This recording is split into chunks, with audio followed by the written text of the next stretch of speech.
the greater part of us know about the standard story of how the universe started. There was a vastly thick place of boundless temperature with no size called a peculiarity.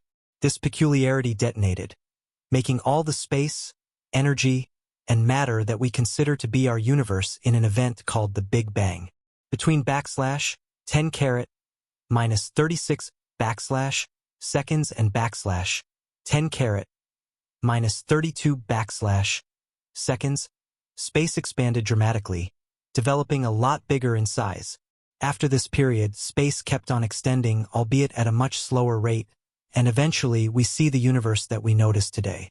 This is the inflationary theory of the universe's origin, the most well-known and extensively acknowledged hypothesis of how the universe started. Anyway, for a few physicists, the premier hypothesis doesn't illustrate the development of our universe. Rather, they say that the universe existed before that point, extending always into the past as well as the future. While the universe is extending today, it was contracting before the Big Bang. In this image, the Big Bang isn't so much a bang but a skip, a moment when a contracting universe switched course and started to develop. According to their hypothesis, the universe could bounce again. The present expansion could be followed by contraction in the far future, followed by another bounce. Some physicists have suggested this bouncing could be infinite. This is, of course, counter to the way most cosmologists see it, where everything began with the Big Bang. However, what is important here is that this isn't the only hypothesis challenging the Big Bang theory. Famous physicist Brian Cox also challenges the theory of how things came to be, stating that something can't arise from nothing. Adding a touch of pressure, the James Webb Telescope has made a lot of unforeseen revelations that go against the idea that the Big Bang marked the start of the universe. These raise a question. If the Big Bang wasn't the start of the universe, then what was it? Might the universe at some point start with a bounce or something totally different? Join us as we dive deep into one of the thorniest subjects in physical science, the thought that the universe had a start or a day without a yesterday, as it was initially known. This goes all the way back to Georges Lemaitre in 1927. Although it's still a strong position to state that the universe probably had a start, that phase of our Big Bang history has very little to do with the hot Big Bang that characterized our initial universe. Although numerous outsiders and even a minority of experts still adhere to the idea that the Big Bang implies the very start, all things considered, that definition is obsolete.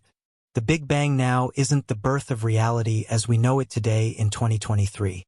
In fact, there's a lot of proof pointing to a non-particular beginning to our universe. We won't ever reach those randomly high temperatures. There's a cutoff.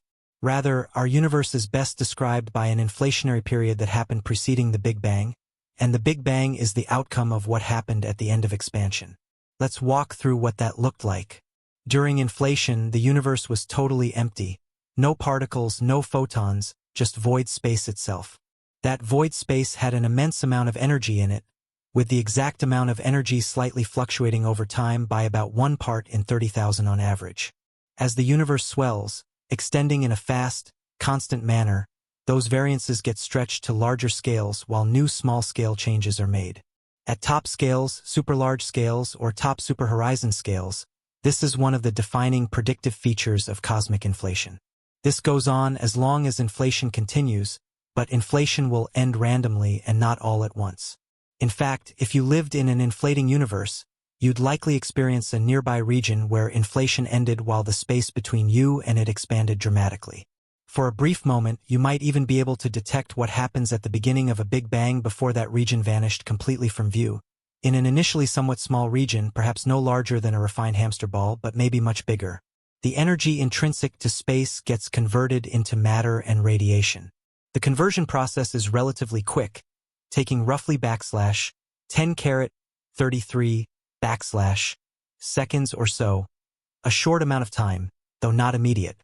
As the energy bound up in space itself gets converted into particles, antiparticles, photons, and more, the temperature starts to quickly rise from just a few degrees above absolute zero to maybe around 20 Kelvin or so. During that same brief time frame, since the amount of energy converted is so immense, everything will be moving near the speed of light. All particles will act as radiation with such a lot of kinetic energy inherent to them. Whether or not the particles are massless or massive, it doesn't matter under these circumstances. This conversion cycle is known as reheating and signifies when inflation ends and the stage known as the hot Big Bang begins. In terms of the expansion rate, you'll observe a huge change from all previous behavior when the hot Big Bang first begins. In an inflationary universe, space grows dramatically with more distant regions accelerating away steadily over time. However, when inflation ends, the universe warms, and the hot Big Bang begins. More distant regions will now recede from you more and more slowly over time. From an external viewpoint, the part of the universe where inflation ends sees the expansion rate drop, while the inflating regions surrounding it see no such drop. Under inflation, the distance to any object would double after a certain amount of time, and when that same amount of time elapses, that distance doubles again and again in a deterministic process. But when the Big Bang begins, all of that changes as the expanding universe quickly slows down. Once the initial moment of expansion passes, it's quite likely that, from the perspective of whatever region of inflating space you were in before the Big Bang, you'll witness inflation ending with nearby regions many times. These places where inflation ends will rapidly fill with matter, antimatter, and radiation and grow more slowly than the still expanding regions do, leaving you in the inflating region as a typical place within spacetime. The regions where hot Big Bangs happen will expand away from all the other places where inflation is still continuing dramatically, meaning they will quickly retreat from each other's view in the normal inflationary picture. Thus, with the rate of expansion changing, there's essentially zero chance that any two universes where separate hot Big Bangs happen will ever impact or connect. Eventually, the region where we will come to reside gets incredibly lucky, and inflation ends for us. The energy that was intrinsic to space itself gets converted into a hot, dense, and nearly uniform sea of particles. The only deviations from uniformity correspond to the quantum fluctuations that existed and were stretched across the universe during inflation. The positive energy quantum fluctuations will correspond to initially overdense regions, while the negative energy fluctuations get converted into initially underdense regions. Yet that is still enough to act as the eventual seeds of cosmic structure. We can't observe these density fluctuations today as they were when the universe first underwent the hot Big Bang. There are no visual marks we can access from that early time. The first we've ever gotten to comes from 380,000 years later after they've undergone countless interactions. Even then, we can extrapolate back what the initial density fluctuations were and find something very consistent with the story of infinite expansion. The temperature fluctuations that are imprinted on the cosmic microwave background give us confirmation of how the Big Bang started. Anyway, there are a lot of irregularities between the cosmic microwave background and our current model of cosmology. We're missing something. These can be summed up in irregularities. First, on extremely large scales, the universe isn't behaving as we think it should. Second, light from the cosmic microwave background will be lensed by matter between us and the cosmic microwave background. This means that matter behaves like a giant lens, distorting and altering the brightness of the light behind it. The extent to which this occurs isn't consistent with our current model of the universe. This is such a critical issue it has sometimes been called a crisis for cosmology. Third, the two hemispheres of the cosmic microwave background sky have different average temperatures. This doesn't make a lot of sense since we assume that the universe should have started uniformly overall. Finally, the value of the Hubble constant, which describes how quickly the universe is expanding, is different whether we measure it from the cosmic microwave background or from more nearby stars. Taken together, these oddities mean we're missing something crucial in our understanding of the universe. The answer might lie in cyclic quantum cosmology. Cyclic quantum cosmology arises from quantum gravity. In quantum gravity, gravity itself is made of particles called quanta. These quanta come to form the fabric of existence. In this model of the universe, there is a smallest size of space itself, the Planck scale or /10⁻⁻35 meters. Nothing, not even space itself, can be smaller than this. This implies that the Big Bang couldn't exist. In a universe with cyclic quantum cosmology, the universe would never get down to a limitlessly tiny, vastly dense moment. When the universe was extremely small, very odd things happen numerically. Vast quantities begin to emerge and threaten to tear the fabric of spacetime itself. It's at these points where quantum gravity can come in to provide corrections to the physics we already know. Dr. Asher at Penn State University, who led a study showing that the universe began in a bounce rather than a bang, said that at such places, one needs to use quantum mathematics based on quantum gravity. The quantum-corrected conditions predict that there is an effective repulsive force.